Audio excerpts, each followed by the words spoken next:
Alright guys, we got quite a bit of stuff done. We have to get the siding finished. The idea in season 1 is just to finish up the exterior portion, and then season 2 we're going to move on to the inside. We've got, I'd say, probably 40% of the siding put on right now. So it's really leaky. It's not warm yet, but it's getting warmer. We got the stove in, it's fired up. Kevin digging through some nails here because we're gonna finish up the rest of the siding. How many hours do we have in this project so far? A couple. maybe 20 days. I think that's probably right. Plus planning, plus fiddly bits, maybe 25 days in so far. Yeah. If you want to break it down to hours, we're probably about 300 hours.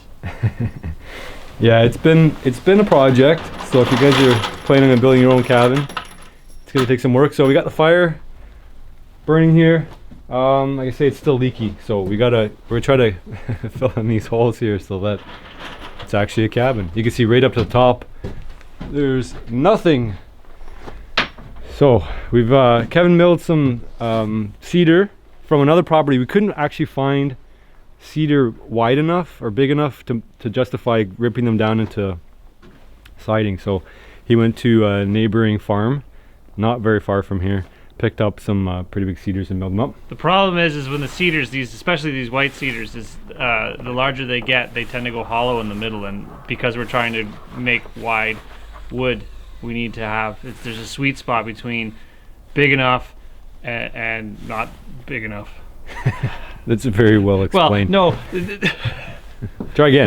The bigger the cedar gets, the tendency to have a hole in the middle. So we don't want a hole in the middle. So you got to get the maximum width without them going rotten, which is a very fine line. Well, the ones we found here tended to have like forked, and then when they had forks, I guess the water would get in between the forks, so they would crack and split. Or because they forked, they grew taller in the middle.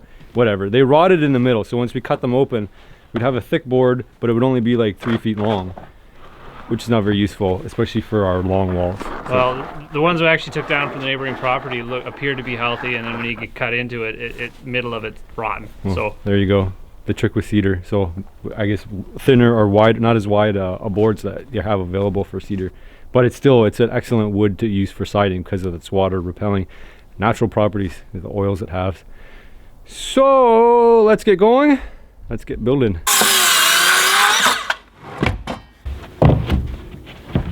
oh, look at that. A little higher on the right, a little lower on the right, a little lower.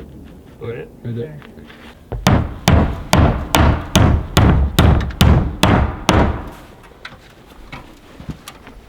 One nail ought to do it.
curious to see how wide this is, how many years it's been growing for.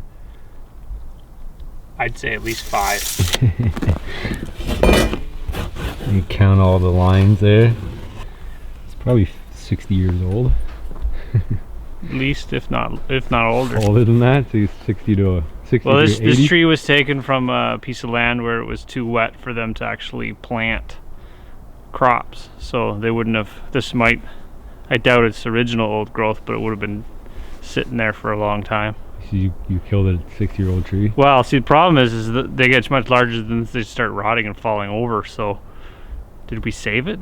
Who knows? Maybe you promoted life of another cedar that. That's right. Well, so the top we left in the bush, so like the wild animals and stuff are going to eat it. So I'm sure the population of rabbits is going to go up huge, because if you look through the bush, there's nothing on the ground. There's nothing for them to eat. So you cut the top off and you just let it sit there, and you go there in the spring and there'll be nothing left of the actual greenery. It's all gone. They've been eaten. So there's quite a few animals that'll benefit from cutting old trees down.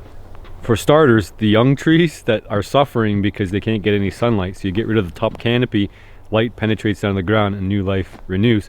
And as Kevin was saying, deer actually benefit a lot from eating cedar.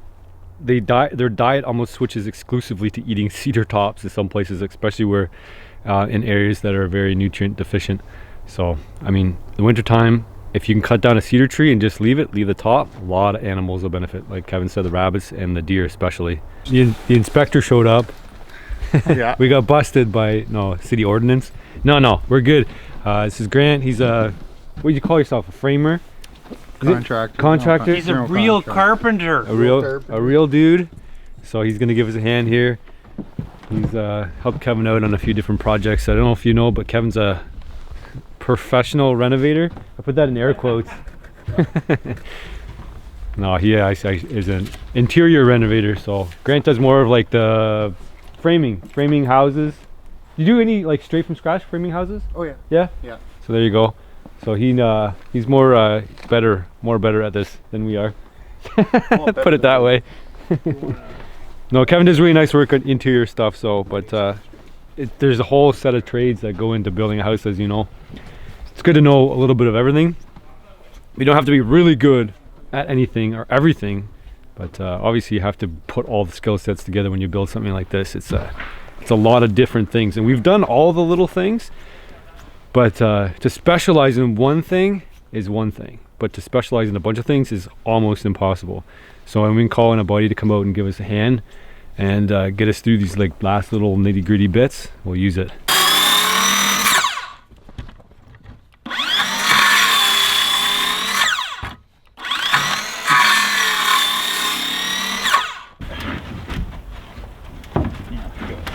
Oh, that's perfect. 3 times a turn, right?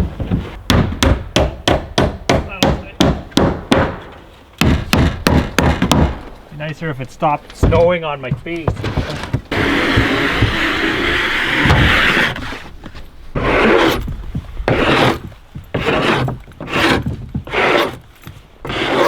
So we've got our exposed rafter tails here, Just on the line? and what we need to do is fill in the gap there.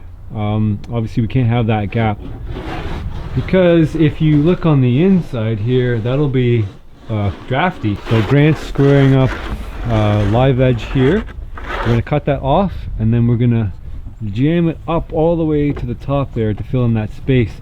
And then when we insulate the roof, that'll fill in the rest of the gap. We don't want things like carpenter ants and mice crawling up the walls, and bees and all sorts of nasty things climbing up inside.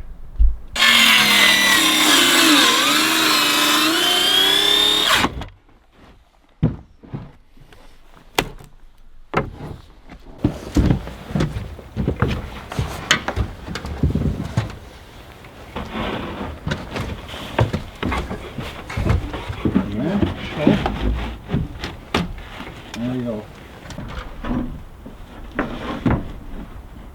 That's better.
Well, that's beautiful, Grant.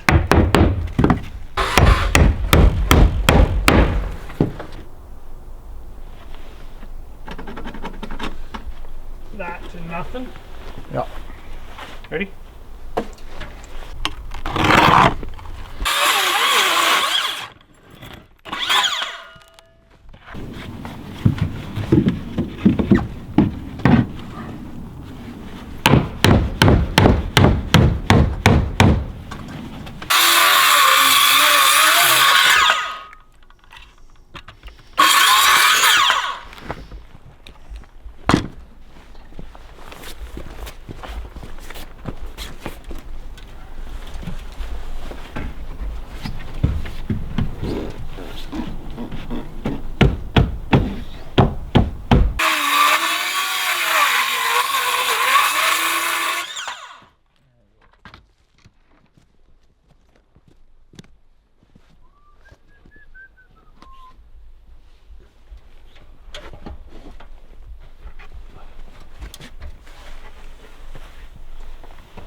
It's upside down.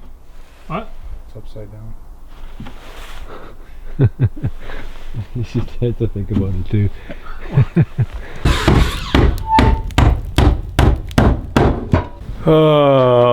Good morning, guys. Well, we didn't get all the siding done. There's still all that up there. So what we've learned, wow, we already knew this, but it's really hard to keep a small cabin warm when you don't have a door, when you don't have siding. So what we did get done yesterday was 3 walls. So this wall is all done, all the way to the top. Looks beautiful. Swing you around here. We got this wall done, all the way to the top. Beautiful. And then I managed to get this side done late at night, all the way to the peak. It also looks beautiful. Today we're going to do something a little bit different. On the top, Kevin had an idea. He wanted to do shakes. So the top half here will go a little bit higher, and then the top half is going to be all shakes. So we're going to put plywood down, strapping first to bump it out a little bit, and then plywood on top of that, and then we'll be able to put the shakes on top kind of where we want. If we can't really put shakes just in that open space, in the all the open, I can't talk, it's so cold, all the open spaces we have up there. So we're going to fill that all in first, and then we'll be able to put the shakes on top. So Kevin milled a bunch of shakes the other day. Looking at this now, I'm not sure if he realizes it, but we're actually a little bit shy on siding. So I'm not sure if he's going to side all the way to the top now, but he's just about to get here. We've got some wood in the stove, and we really need it today. It's not like there's a ton of snow outside, but it's cold. So we got the stove rocking, but like I said, I'm gonna turn around here. You guys can see me. The stove's on, but it's not very warm in here. It's warm a little bit, but not super warm. Oh, here's Kevin now. Oh, we got some shakes. Ooh, pretty shakes. Use the shake machine for that. Yes. Look how nice those shakes are. Yeah, go this side here. See how nice those shakes are? These are the white ash shakes, so they're hardwood shake. See, there's a taper on them. These the emerald ash borer is killing all the ash trees pretty much in all North America. So we basically salvage this ash tree to cut them shakes, and they're going to be the front of the cabin. So you're gonna have to show us how you make those shakes on the Norwood. Yes, on the Norwood shake maker, there's a jig. We set up the log, we cut it into blocks about this size, and then we skim them off. It looks really cool, actually. It's a really neat system. All right, well, we'll have a look at that after. Right now we're gonna get organized and we're gonna get started here.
this is really the kind of day you can get hypothermia on. It's not super cold though, it's only 7 below Celsius, but it's so damp and windy, and got freezing rain now.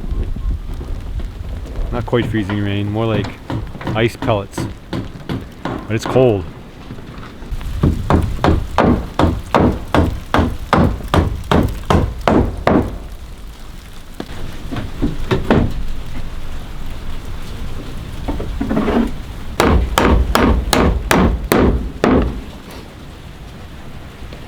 Make sure you get the snot dripping off my nose.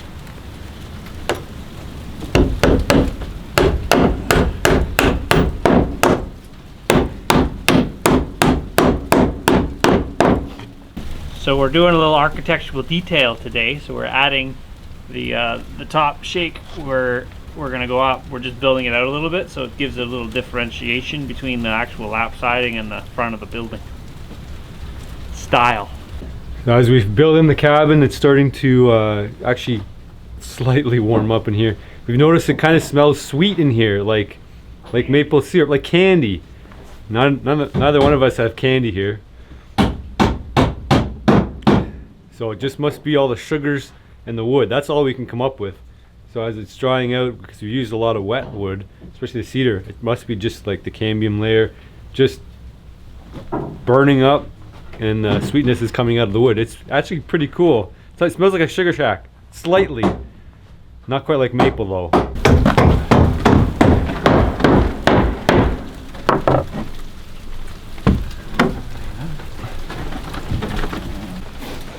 It's actually quite warm.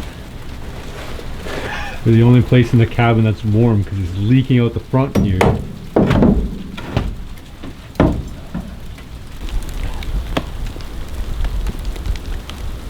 This guy here has been our mascot for the build. So I made this guy into raccoon burgers, but I left him out on the tree here. The chickadees like to land on the inside and pick out all the fat. So he's been staying here and feeding the birds. I'm sure those chickadees are really appreciating it. They crawl up inside and they pick the fat that's left over on the inside there. So nothing goes to waste. So focused. We gotta do our sheeting here. We got no perspective from this side. Can't get on the other side. How about that? We gotta put sheets up. Sheet of plywood. So we gotta measure it out. Cut the angles on both sides. We can fill in this window. So there's some angles involved.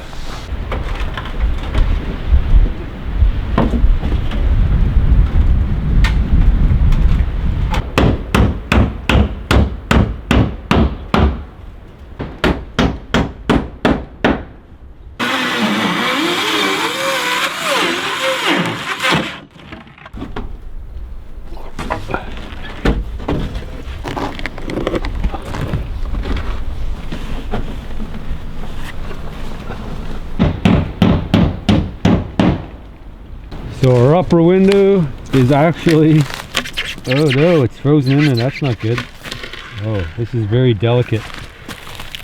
So this is going to go in the top window section. You gotta cut it out. To cut this out of the middle.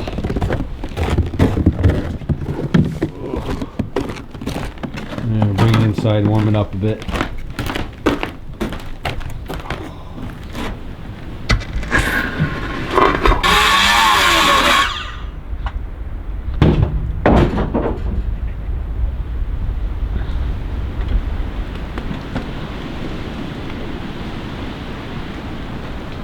Let's go have a peek up here. Oh, don't get hit in the head. See our window from the loft. There's a window from the loft. Gotta put a circle. Circle window. And then perspective wise, there's our, I think I got it. Kevin's gonna shoot it for me. Oh, no, you're good. So there. Can you see me? I can't see me. There you go. That'll be our loft space over here. We'll put our 2 beds, maybe 2 beds. We're thinking about 2 beds. 2 single beds, one on either side.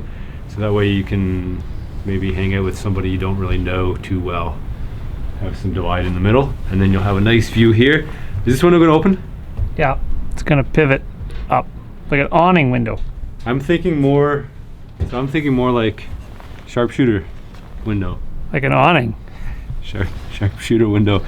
I actually can put a bait site right over there and put some corn, maybe a food plot. That'll be the perfect place to get deer. Maybe it's just one of those removable windows then. I like the idea of just like, oh, there's a deer, and popping it open and just... Logistically speaking, I don't think that's gonna work. We need a place to stand here though. That'll be perfect. All right, so you guys get the idea? We got a circle window. Now all we have to do is put the shakes on the outside and make it look pretty. So a buddy of mine called me up and he was tearing down this old commercial building, industrial commercial building, and he was like, you want to come grab anything? And I went, yeah. So I've always kind of wanted one of these doors. It's one of these little plastic flappy doors. And I thought, what the hell am I ever going to do with this thing? And turns out it'll be useful here for temporary door. What is it? I think it's a plastic door. I don't know. It's like you can walk through it, but it still closes, so it keeps the heat and cold out, and you can still walk through it. It's more like a... Reminds me of like a butcher shop door or a supermarket door. It might be. Employees only area. Yeah. They move food in and out of the grocery store. That's what it looks like to me. It's Could gonna be. It's gonna be our temporary door. All right, throw it up. Can you do it by yourself or not? No.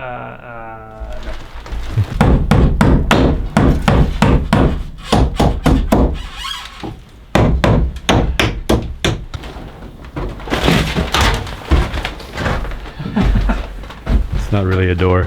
It's a door.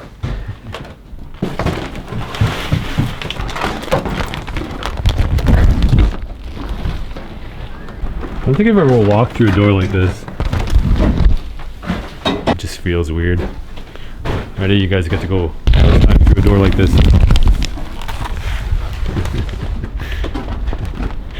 That's funny. My initial vote was not to put the door in because then there's no incentive to actually build a door.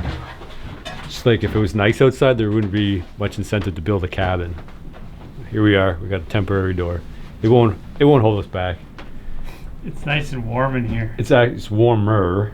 Well, you gotta give it a minute. We closed the door like 3 seconds ago. We don't have any thermal mass in here either. Well, it was a giant ice cube when we started this morning, so... You have to stick around to figure out how we're gonna insulate and finish the interior, because we got a few things planned. Collecting some animal skins and some skulls. I think that'd be pretty cool and appropriate decoration. And Kevin's talking about doing some spray foam. It's just gonna totally bust the budget, so we'll see if that happens. But we're also talking about some slip straw. That'd be pretty neat because that's more in tune with using materials from around us. So if you're not sure what that is, you'll have to look it up, or you could just wait and we'll show you how we do it, if we do it. But those are some of the ideas we're playing around with. Obviously there's a low cost and there's a high cost, and then there's a like do it right, and then there's a just do it. I mean, they're both kind of right. So what are you gonna do? You're gonna pull the plastic off. We haven't had a look up here in a while. It's been all buried. Here. Look at the loft area. It's always hard to get the perspective, but you can't get up there and step on it. But it is a pretty big area. You can easily stand up in the middle. Yeah, there you go. You know what's 2 jumping jacks? Actually, it looks pretty cool from here. You should follow us on Instagram if you already haven't. Yeah, I'll Instagram you. I'll link up. I've got starting an Instagram. Kevin's got a little bit more of a go on his, so I'll link up those. That'll be down in the description. You guys can find those if you want some more like real-time images of what we're up to. This actually looks really cool from here. Here. Yeah, I'll shade the camera over. That's already running. Already running? It looks really, really cool from here. You're thinking like I have no clue what's going on from here. You can open the back window too. It's it hot up there? It's kind of warm. Warmish. There's so many holes still. Oh, the doors and windows locked. You can. Fancy. Close the window, letting all the heat out. This window.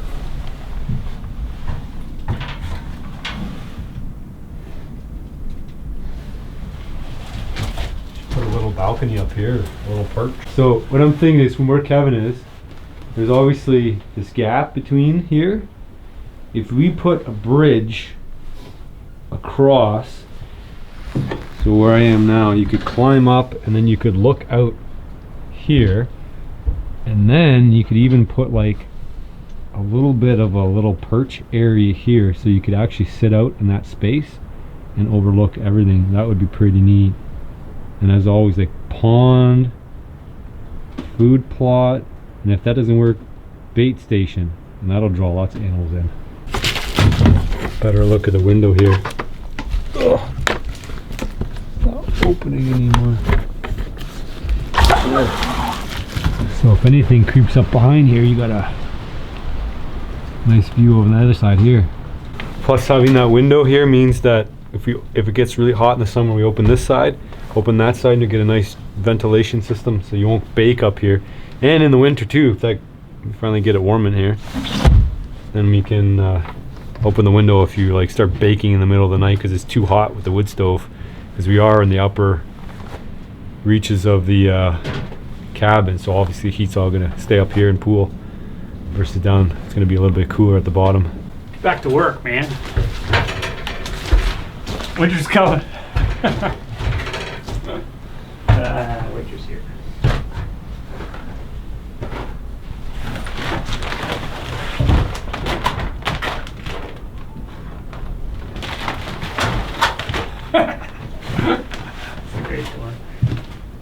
So we originally put this plastic up here to protect it, so we don't need it anymore. And there's a lot of sawdust, so we're gonna roll it up, throw it out the window.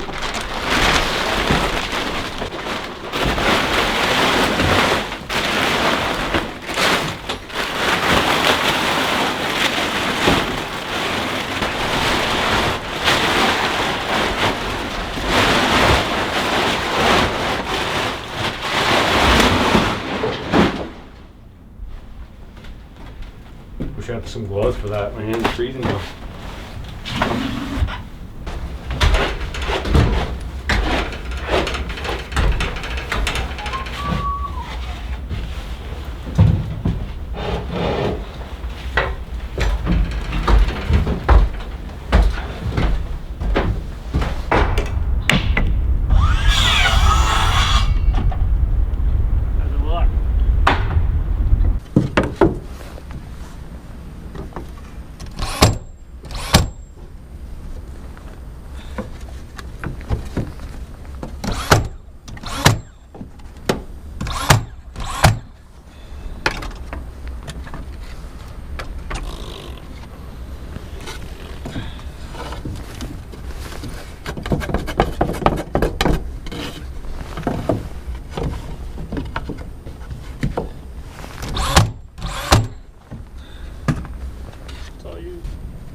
How much a revealer?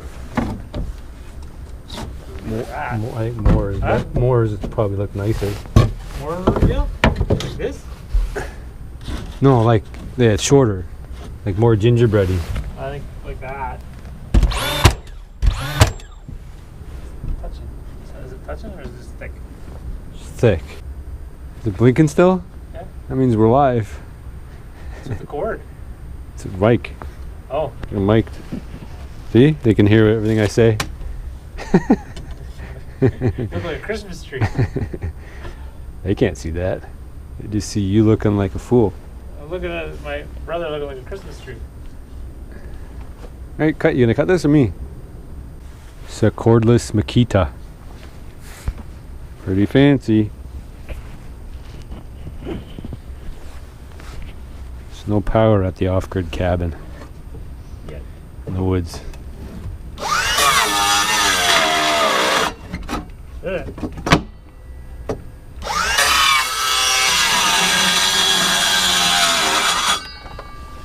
So Kevin decided to go all jaggedy so that nobody could tell that he was messing up. If you go randos and nobody knows, it tricks your eye and you can just put it wherever you want.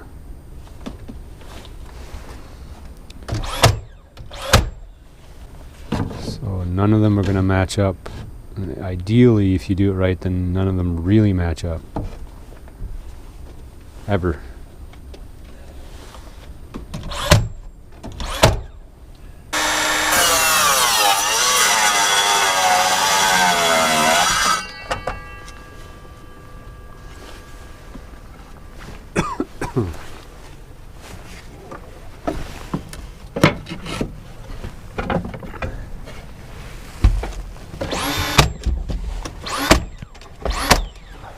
When I made my beard oil, predator oil for my beard, I used bear fat, boil it, or rendered it all down rather. What was left was the cracklings and kind of the burnt fat and all that stuff. So what I did was I took a piece of bread, I soaked it all in the cracklings. What I'm gonna do is I'm gonna leave it on the log back here. We got a piece of wood here, keep it out of the snow.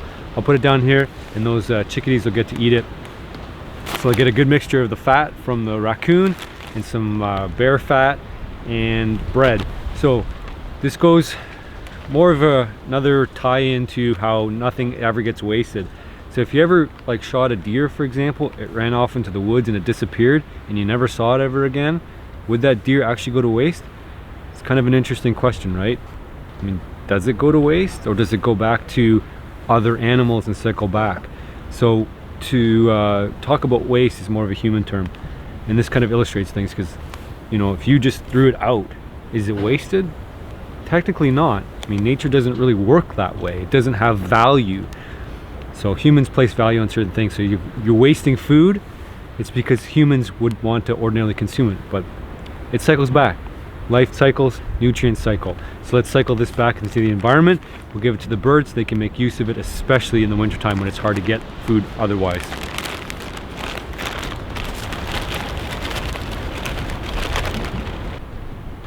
So there we go. We'll feed our chickadee friends, our new neighbors.